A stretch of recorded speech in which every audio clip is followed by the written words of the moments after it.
Salut tout le monde. Bon, comme j'avais dit, je fais un petit live, ça me paraissait important de le faire. Et ça fait un petit moment que j'avais envie de le faire pour parler un petit peu des suites de mon arrestation qu'il y a eu pour la destruction de la SDAC.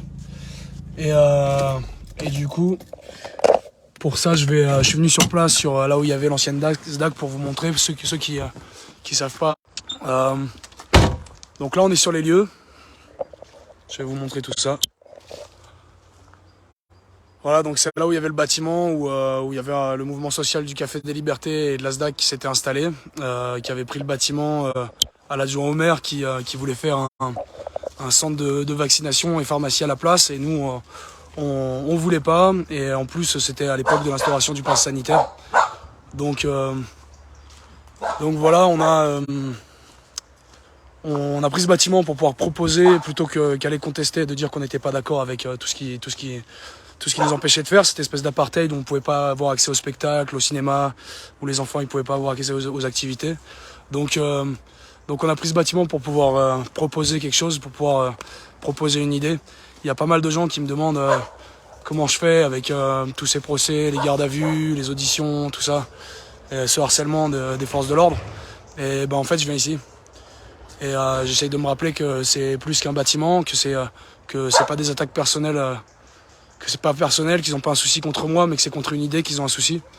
Et que cette idée, c'est une idée qu'on porte depuis maintenant 2 ans. Et du coup, justement, là, je fais ce petit live pour appeler au soutien par rapport au procès, par rapport au 8e procès qu'ils me font là.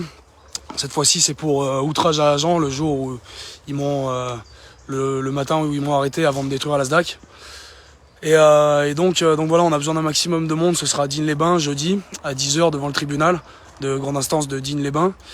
Et en fait, on a prévu des petits concerts, tout ça, ça va être sympa. Donc on vous invite vraiment tous à venir, histoire de montrer que cette idée, on est plusieurs à la partager. Et donc pour revenir dessus, ouais, c'est vrai. Bon, ce matin-là, il y a eu les outrages à agents, en effet. En fait, nous, ça fait 2 ans qu'on demande un débat. Pour un débat sur des questions fondamentales pour nous, c'est-à-dire le bien-être des enfants et le souci de souveraineté quant à savoir si on a encore le droit de choisir ce qu'on peut s'injecter ou pas. Et donc là, les mesures se sont assouplies, mais on s'attend toujours à un éventuel retour. Et si c'est pas le cas, ce sera un retour du pass carbone, ce sera ou alors encore du pass vaccinal, vu qu'il en est encore question, que les mesures sanitaires sont seulement suspendues.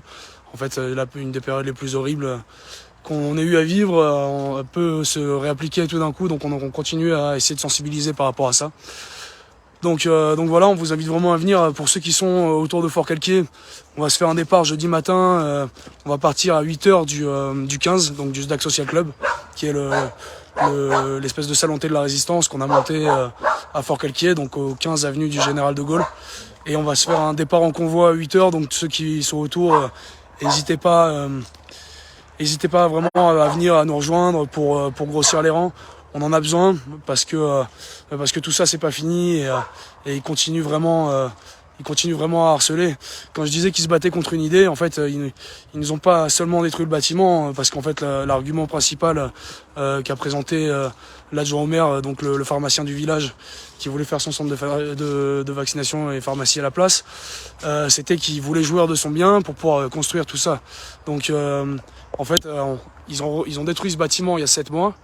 Et là, à la place de ça, il n'y a toujours rien. Donc nous, on sait très bien que c'était pas du tout pour jouir de son bien, c'était juste pour éradiquer un mouvement. Et d'ailleurs, le même jour, ça j'en avais pas parlé, mais le même jour où ils ont détruit le bâtiment, ils ont mis des gros blocos de pierre à l'entrée du jardin des Cordeliers, là où on a commencé là où on s'est installé un peu après avec le Café des Libertés, où on a installé de la terrasse sauvage dans le jardin pour proposer des concerts, tout ça, à prix libre aux gens qui le voulaient, qui voulaient avoir un accès libre à la culture, ce qui est normalement un droit fondamental. Donc voilà, on continue à se battre pour ça.